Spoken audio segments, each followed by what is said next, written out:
स्वागत है दोस्तों आप सभी का revenge of the steel fang के एपिसोड 17 में। एपिसोड के स्टार्टिंग में वाल्कियर बताता है कि अगर कोई भी इस स्टैक को निकाल पाता है तो उसे 1 मिलियन गोल्ड मिलेगा। पर लोग हैरान होकर अपनों में ही बातें कर रहे होते हैं कि क्या वो सच में 1 मिलियन गोल्ड देगा। यह तो एवरेज सैलरी से भी 4 गुना ज्यादा है और वो भी मिलेगा बस इस स्टैक को निकालने के लिए। वाल्कियर कहता है क्या यहाँ पर कोई भी नहीं, क्या यहाँ पर किसी को भी 1 मिलियन गोल्ड नहीं चाहिए। चलो कोई बात नहीं, अब अगर कोई इस स्टैक को निकाल पाता है तो उसे 100 मिलियन गोल्ड मिलेगा। एक बूढ़ा आदमी कहता है कि तुम्हें बकवास क्यों करे जा रहे हो, क्या तुम यहाँ पर हमारा मजाक उड़ाना चाहते हो, आखिर तुम करना क्या चाहते हो। दूसरे भी कहने लगते हैं कि वो बिल्कुल सही कह रहे हैं, चुपचाप घर जाकर सो जाओ। ऐसा नहीं है कि 100 मिलियन गोल्ड कुछ छुट्टे पैसे हो। चिहुआ सोच रहे होते हैं कि आखिर वो हमें ऐसा शर्मिंदा क्यों कर रहे हैं। वाल्कियर तब कहता है कि तो यहाँ पर कोई भी नहीं है। हाँ चलो कोई बात नहीं, अब अगर कोई इस स्टैक को खींचकर निकाल पाता है तो उसे 1 बिलियन गोल्ड मिलेगा। क्या अभी भी कोई भी आगे नहीं आएगा। लोग समझ नहीं पा रहे थे कि आखिर वो यहाँ पर ऐसा क्यों कर रहा है और क्या यह कोई मजाक है। और वो कहने लगते हैं कि आखिर तुम यहाँ पर क्या करने की कोशिश कर रहे हो, क्या तुम को स्टूपिड हो। पता नहीं ये करने की वजह से हमें क्या कुछ सहना पड़ेगा। उसके पास जो स्वॉर्ड है उसे देखो, क्या होगा अगर वो हमारे लालच को देखकर हमें एग्जीक्यूट कर देता है। पर हो सकता है कि वो स्टैक सच में ही बहुत ही ज्यादा हैवी हो। क्या तुम्हें नहीं लगता ये ऑलरेडी बहुत ही ज्यादा झुक गया है। मैं श्योर हूँ इसका कोई ट्रिक होगा। अच्छा होगा कि अगर हम लोग इसमें खुद को इन्वॉल्व ना करें। वाल्कियर फिर कहता है कि तो क्या अभी भी कोई भी आगे नहीं आएगा।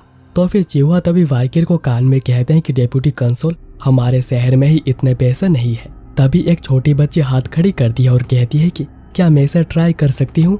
एक बूढ़ा आदमी कहता है कि क्या तुम फ्लावर गर्ल जूडी नहीं हो, आखिर तुम यहाँ पर कैसे आ गई। जूडी कहती है कि मेरी मदर बीमार है तो मुझे कुछ तो ट्राई करना ही पड़ेगा।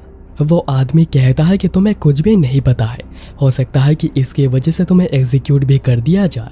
पर जूडी हंसते हुए कहती है कि अगर कुछ होता है तो प्लीज मेरे मदर का ख्याल रखिएगा। और अब ये कहने के बाद जूडी वाल्कियर के पास जाकर सोचने लगती है कि वो मुझे नहीं मारेगा है ना, मैं खुद का मजाक बनाने के लिए आगे आई हूँ।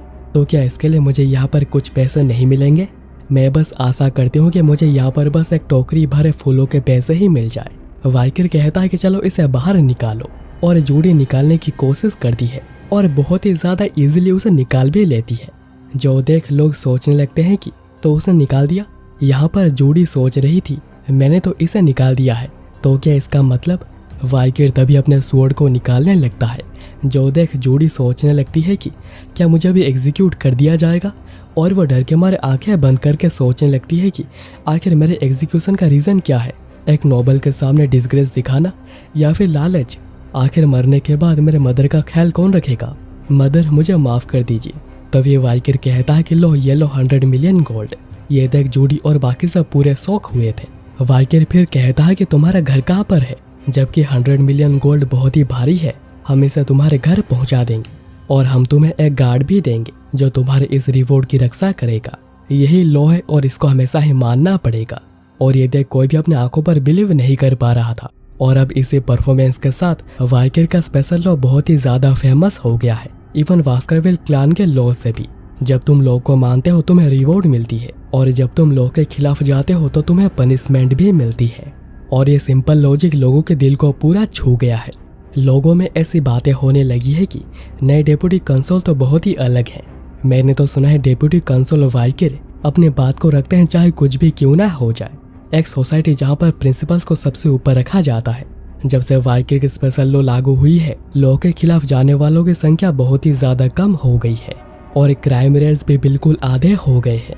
फिर उसके बाद हम वाल्कियर के ऑफिस में देखते हैं कि वाल्कियर चिहुआ को एक टैग लगाने को कहता है जिसका मतलब है कि हमेशा ऑनेस्ट रहना और अपने प्रोमिसेस को निभाना। वाल्कियर चिहुआ को कहता है कि क्या ये ईस्टर्न लैंग्वेज है, आपकी हैंडराइटिंग तो सच में बहुत ही अच्छी है। चिहुआ कहते हैं ऐसा सोचना कि आप ऐसे डेयरिंग परफॉर्मेंस देंगे मुझे कभी इतना अच्छा नहीं लगा, जबकि मैं यहाँ पर पिछले 20 सालों से काम कर रहा हूँ। वाल्कियर कहता है कि आप कभी गुस्सा करके लोगों को लॉस को फॉलो करवा नहीं सकते हैं जब लोगों को लॉ के ऊपर भरोसा नहीं होता है। मैंने बहुत सोचा कि आखिर कैसा लोगों का अटेंशन मेरे ऊपर लेना है और एक लॉन्ग लास्टिंग इम्प्रेशन सब पर छोड़ना है और ये सब कुछ उसी का ही रिजल्ट है। चिहुआ कहते हैं कि मैं चिहुआ अपने यहाँ के आखिरी दिनों तक आपको ही फॉलो करूंगा और अभी मुझे पता है कि मेरे एफर्ट्स बिल्कुल भी पानी में नहीं जाएंगे। क्योंकि अभी आप यहाँ पर डेप्यूटी कंसोल हैं।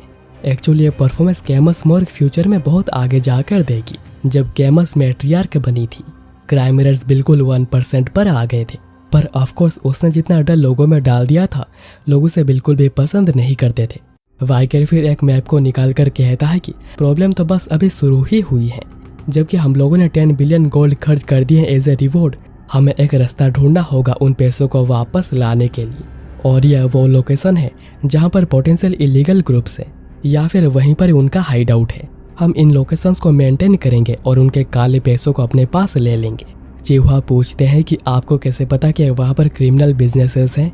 तो वाइकिर कहता है कि मैं उन्हें स्मेल कर सकता हूँ, और वाइकिर मन में कह रहा था कि यह वही जगह है जहाँ पर मैं पास्ट लाइफ में सर्वे करा करता था, तो मुझे इस जगह के बारे में सब कुछ पता है।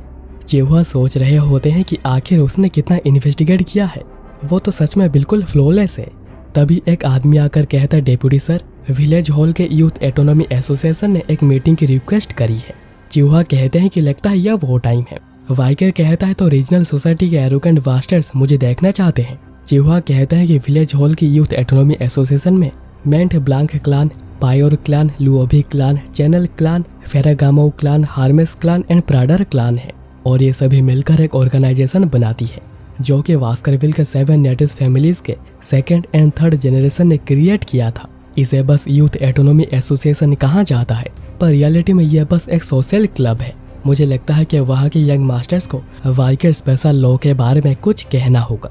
वाइकर कहता है कि तो चींटियों को चीनी की स्मेल आ गई है, तो क्या हम लोग उन कीड़ों को मारना शुरू कर दें जो कि इस शहर को बैठकर बस खा रहे हैं। और उसका यह रूप देखकर चिहुआ भी डर गए थे। और ये एपिसोड यहीं पर ही खत्म हो जाती है।